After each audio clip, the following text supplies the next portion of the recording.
بسم الله الرحمن الرحيم. فلسطين في فكر السيد القائد الإمام الخامنائي حفظه الله. السلام على الحسين وعلى علي بن الحسين وعلى أولاد الحسين وعلى أصحاب الحسين الذين بذلوا مهجهم دون الحسين عليه السلام. تمثل قضية احتلال فلسطين وتشريد أهلها المؤشر الواضح على أن الفقهاء تجاوزوا الفتية في العبادات والمعاملات ليصبح الهم الإسلامي الأعم والأشمل هو الإطار الذي يتحركون من خلاله. فالفقيه يحمل رسالة، وهي ذات الرسالة التي حملها الأئمة المعصومون عليهم السلام في هداية البشر وإبلاغ الهدى المحمدي الأصيل والوقوف بوجه الظلم وعدم القبول باحتلال أي أرض إسلامية مهما كانت، خصوصا إذا كانت تحوي مقدسات إسلامية. ويظهر ذلك بوضوح لدى الفقهاء الشيعة عن غيرهم من المذاهب الإسلامية، لأنهم يشعرون بالمسؤولية تجاه الأمة. لذلك وجدنا الفقهاء العلماء الشيعة أول من وقف مع ظلامة الشعب الفلسطيني في غزة، وقدموا الغالي والنفيس من أجل نصرة الأخوة في غزة جراء ما يتعرضون له من إبادة جماعية من قبل العدو الصهيوني المحتل الذي وقف من خلاله جميع المسلمين متفرجين.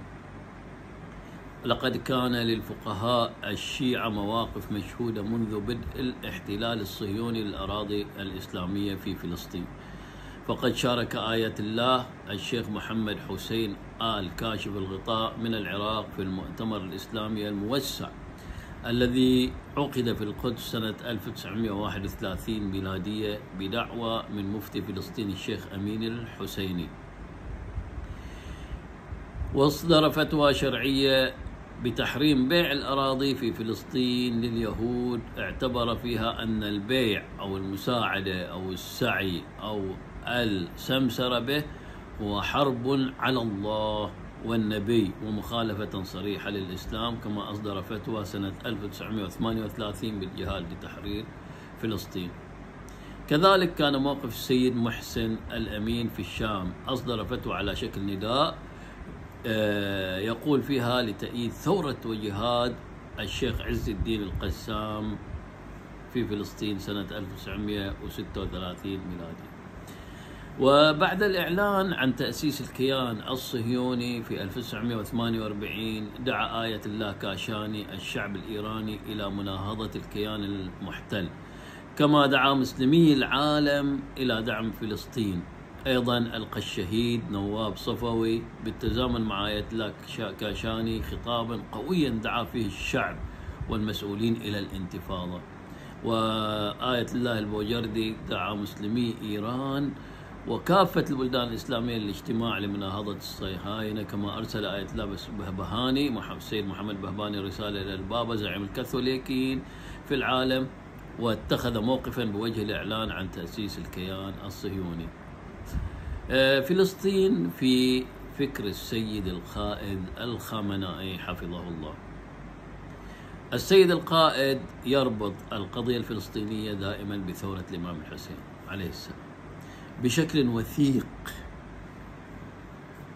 ومما يتجلى في ذلك أولا موقف الظلم، مواجهة الظلم والاستبداد. يرى السيد القائد الخامنائي أن قضية فلسطين هي تجسيد لمواجهة الظلم والاستبداد والاستعمار العالمي، تماما كما كان الإمام الحسين عليه السلام ضد الظلم والطغيان في زمانه. فالإمام الحسين قام بثورته لرفض الظلم والفساد، والفلسطينيون يواجهون هذا الظلم والفساد في زماننا. الإمام الحسين عليه السلام حين رأى بأن الدين سوف تمحى آثاره ولا بد من التضحية لكي يبعث في الأمة الوعي حتى تعرف من خلاله الخطر الذي يواجه الدين بسبب تسلط شخص مثل يزيد بن معاوية على رقاب المسلمين، هو الذي كان ملهما لكل الثورات للوقوف بوجه الطغيان.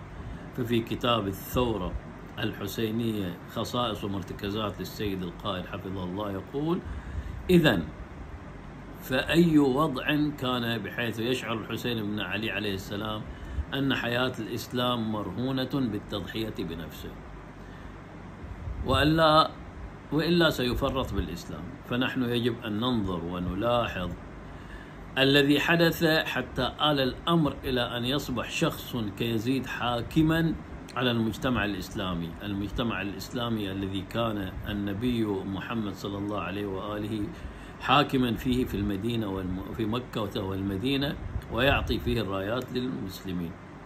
إذن هناك عاملان أساس للضلال والانحراف، أحدهما الابتعاد عن ذكر الله تعالى والذي يتجلى في العبادات، والعامل الآخر هو اتباع الشهوات والملذات، وبعبارة واحدة السعي وراء الدنيا والاشتغال بجمع الثروات والمال والوقوع فريسة للشهوات واعتبارها أساسا ومبدأ ونسيان الأهداف الحقيقية.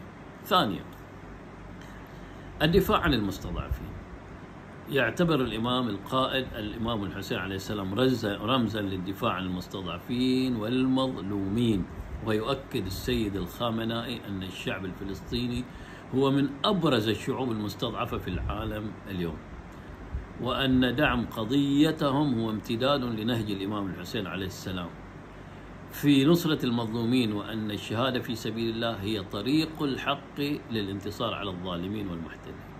ففي كتابه الشهادة والشهيد يقول: وسر الشهيد هو سر الإسلام، صانع الشهداء الرجال حيث يربي الإسلام الإنسان على معان كبيرة وعظيمة، فالإسلام عالمي المعنى، فعلى الإنسان الذي يتبناه أن يكون عالمي الأهداف، فالإنسان المؤمن الواعي لا يكون ضيقا في تفكيره وتحركه واهتمامه بالإسلامي، لا يكون محصورا ضمن قالب محدود وفي دائرة الوسط الاجتماعي الذي يعيش فيه، فيتقيد ذلك بالحدود والقيود الموضوعة. فالإنسان الإسلامي الرسالي صورة حقيقية مستخرجة من واقع الإسلام العالمي، فهو يتحرك بموازين دقيقة عالية المعاني والأهداف، داعيا الناس كافة إلى الإسلام والعدل والحق على بصيرة من أمره. يقول تعالى: وما أرسلناك إلا رحمة للعالمين. وبكلمة مختصرة قال السيد القائد دام ظله: الشهيد معنى كبير وحقيقة تثير الدهشة، إن حقيقة الشهادة حقيقة عظمى. ثالثا، الجهاد والمقاومة. من خلال التمسك بالقرآن الحكيم يستلهم الخامنائي من مبادئ الإمام الحسين عليه السلام في الجهاد والمقاومة ضد الباطل، ويطبقها على السياق الفلسطيني. فكما أن الإمام الحسين ضحى بنفسه وأهله في سبيل الحق، يدعو الإمام الخامنائي إلى المقاومة والصمود في وجه الاحتلال الإسرائيلي. يقول السيد القائد في كتابه الشهادة والشهيد: ما هو سر قول الحسين عليه السلام: إني لا أرى الموت إلا سعادة، والحياة مع الظالمين إلا برما. وهذا ما كان يعبر عنه الشاعر: إن كان دين محمد لا يستقيم إلا بقتلي، يا سيوف خذيني. ما هو سر اقتحام الإمام الحسين عليه السلام وأولاده وأقربائه الموت بكل جرأة وشجاعة؟ ما هو سر شجاعة المقاومين في لبنان وفلسطين وغيرهما من البلاد الإسلامية؟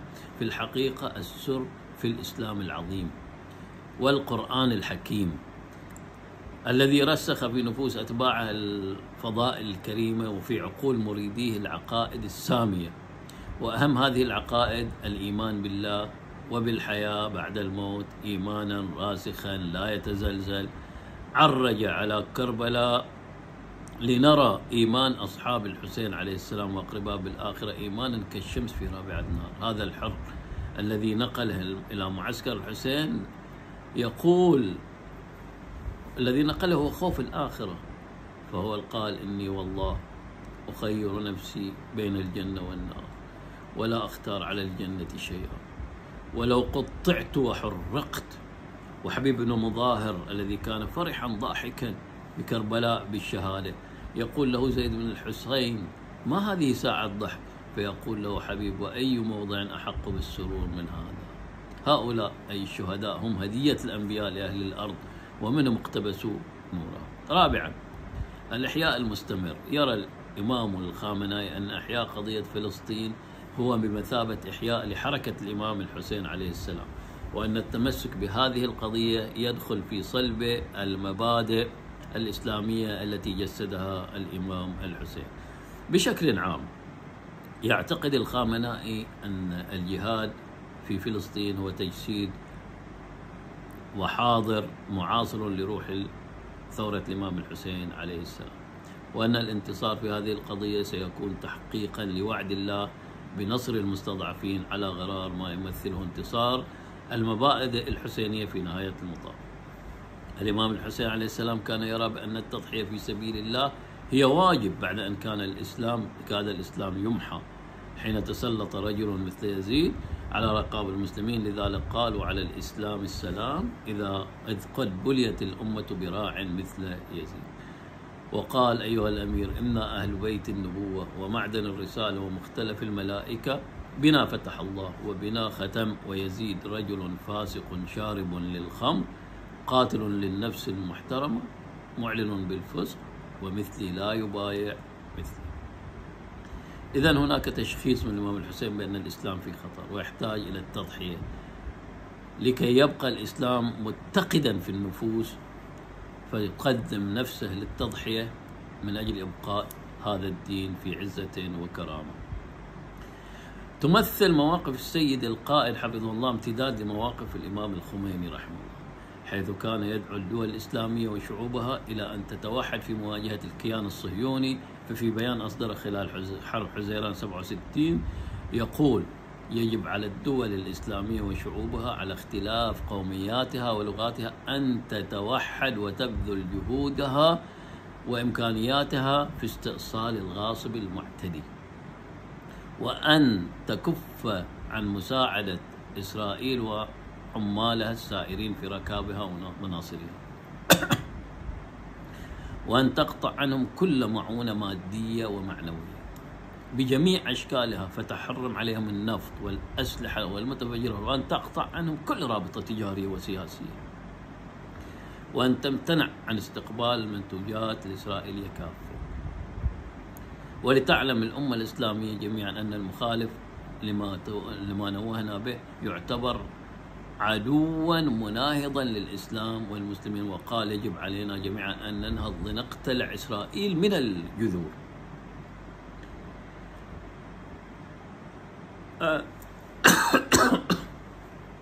يقول قائد الثورة الإسلامية السيد علي الخامنائي حفظه الله: قضية فلسطين ليست قضية ذات بعد تكتيكي بالنسبة لإيران، بل تمتد جذورها في العقائد الإسلامية العميقة وإنقاذ هذا البلد المسلم من هيمنة الصهاينة الغاصبين ومخالبهم وحماتهم الدوليين. مسؤولية دينية، وينبغي للشعوب الأخرى والحكومات الإسلامية أن تنظر إلى القضية الفلسطينية في هذا الإطار. يرى الإمام الخامنائي أن الكيان الصهيوني هو كيان باطل ومصطنع واحتلالي يجب إزالته من المنطقة. هذه النظرة ليست دعوة لإبادة الشعب اليهودي، بل لإزالة الحكومة والكيان السياسي المفروض على الأراضي الفلسطينية.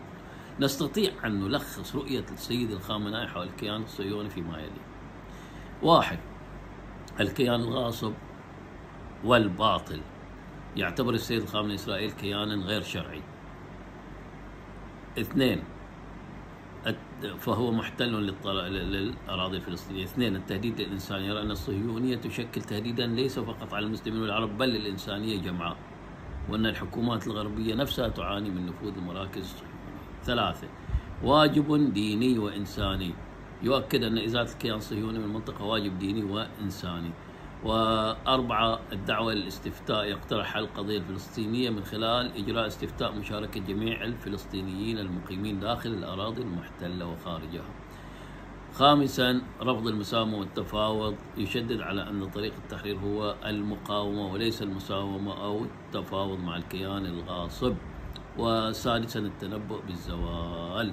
سبق الخامنائي أن تنبأ بزوال الكيان الصهيوني خلال فترة معينة ذكرها 25 عاما في مناسبات سابقة، مؤكد أن هذا الكيان لن يشهد المستقبل.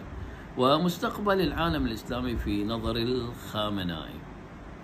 يربط الخامنائي مستقبل العالم الإسلامي بشكل وثيق بالقضية الفلسطينية ومواجهة الكيان الصهيوني. رؤيته لمستقبل العالم الإسلامي تتمحور حول النقاط التالية: أولا، الوحدة الإسلامية.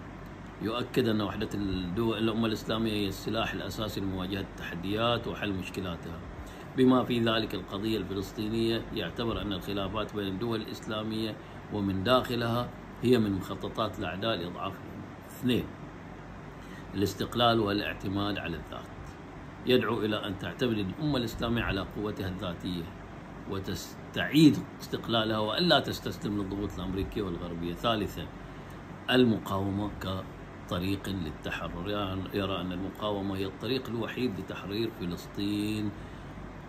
ورابعا، القوة العلمية والثقافية. يشدد على أهمية العلم والمعرفة والقوة العلمية كأساس للقوة الاقتصادية والسياسية والنفوذ الثقافي، وهي عناصر أساسية لمستقبل مشرق وآمن للعالم الإسلامي. خامسا، الصحوة الإسلامية. يعتبر أن القضية الفلسطينية عادت لتكون القضية الرئيسية للعالم الإسلامي بفضل الصحوة الإسلامية. باختصار، يرى السيد القائد الخامنئي أن القضاء على الكيان الصهيوني هو هدف محوري وضروري لمستقبل العالم الإسلامي، وأن هذا سيحقق من خلال وحدة المسلمين. من كلمات السيد القائد حول القضية الفلسطينية في كلمة ألقاها عام 2018 في جمع مسؤولي الجمهورية الإسلامية وسفراء البلدان الإسلامية في إيران بمناسبة عيد الفطر، يقول: وضعت دول الاستكبار العالمي الكيان الصهيوني في قلب العالم الإسلامي من أجل زرع الخلافات وبث الفتن وخلق المشاكل، وليس الكيان الصهيوني بباق. هذا ما تمليه علينا وتفهمنا إياه كل التجارب التاريخية بشكل قطعي. الكيان الصهيوني يعاني من مشكلة أساسية. يتصور الأمريكيون ومسؤولو الكيان الصهيوني وبعض الحكومات الرديئة المعدن والتابعة لأمريكا اليوم أنه بإقامة علاقات دبلوماسية علنية أو خفية مع الكيان الصهيوني يمكنهم معالجة مشكلته. لا، ليست مشكلة الكيان الصهيوني وجود أو عدم وجود. علاقاته الدبلوماسية بحيث لو أقامت حكومتان أو ثلاث أو أكثر علاقات فسوف يمحو قبح العلاقة مثلا. وإذا مدوا يد الصداقة مع الكيان الصهيوني فسوف تعالج مشكلة الكيان الصهيوني. لا، مشكلة الكيان الصهيوني هو أساس عدم شرعية هذا الكيان. الكيان الصهيوني كيان غير مشروع، وقد قام تأسيس هذا الكيان على أساس باطل. طردوا شعبا من بلاده بالبطش والإبادة والتهديد والقوات المسلحة. أخرجوا شعبا تاريخيا. الشعب الفلسطيني لم يكن شعبا مصطنعا وحديث الولادة، وكذا الحال بالنسبة لفلسطين. وهل يستطيعون محو خارطة فلسطين من الذاكرة التاريخية والجغرافية؟ وهل مثل هذا الشيء ممكن الحدوث؟ حتى لو أجبروا 4 بلدان رديئة المعدن في المنطقة على إقامة علاقات مع الكيان الصهيوني. بلا شك هذا الكيان الذي تكون على أساس باطل سوف يزول وأقصى وينقضى عليه بتوفيق من الله تعالى. ويرى السيد القائد أن سبب الاختلافات في المنطقة هو وجود هذا العدو المشترك يخلق الاتحاد دائما، لكن للأسف أصبح الأمر بالعكس، وأصبحت الدول الإسلامية في خلافات بسبب وجود هذا العدو. وأن التحدي لوجود هذا الكيان ووحشيته، أن إجرام ووحشية الكيان الصهيوني وحماته المجرمين ليس لها حدود، ولن يتوانوا عن تجاهل الموازين الإنسانية والأخلاقية بكل صلافة. إنهم لا يترددوا عن ارتكاب مختلف أنواع الجرائم. قبل الختام نشير إلى أن الجمهورية الإسلامية كانت تحذر دائما من الخلافات، وترى بأن الوحدة الإسلامية هي أساس الانتصار لدى المسلمين. لذلك يجب أن يكون هناك تكامل بين المسلمين لإفشال أهداف الكيان الصهيوني، وأن التطبيع مع العدو الصهيوني هو ما كانت تحذر منه الجمهورية الإسلامية دائما، وكانت دائما تنتصر إلى المظلومين، وخصوصا حين حدث طوفان الأقصى في 7 أكتوبر 2023 في غلاف قطاع غزة. وقفت الجمهورية الإسلامية موقفا مؤيدا ومساندا للفلسطينيين ودعمتهم بكل ما تستطيع، واتهمت بأنها هي التي اخترعت طوفان الأقصى، ولكن في الواقع كان الفلسطينيون هم أنفسهم من قام بذلك. وبعد أن تعدى الكيان الصهيوني على الجمهورية الإسلامية كانت هجمات الوعد الصادق 1 وهجمات الوعد الصادق 2 هي التأديب لهذا الكيان، لكنه لم يتعظ، فهاجم الجمهورية الإسلامية مرة أخرى وهاجم وقتل العلماء، قتل بعض المسؤولين وهاجم المنشآت النووية. لذلك قامت الجمهورية الإسلامية بالوعد الصادق 3 الذي أذل الكيان الصهيوني ومن يسانده من الأمريكيين والغربيين، فأصبحت تل أبيب تحت نيران الصواريخ الإيرانية، الأمر الذي جعلهم يطالبون بوقف الحرب بعد 12 يوم من الضربات الموجعة. الجمهورية الإسلامية كانت وما زالت تساند الحق الفلسطيني.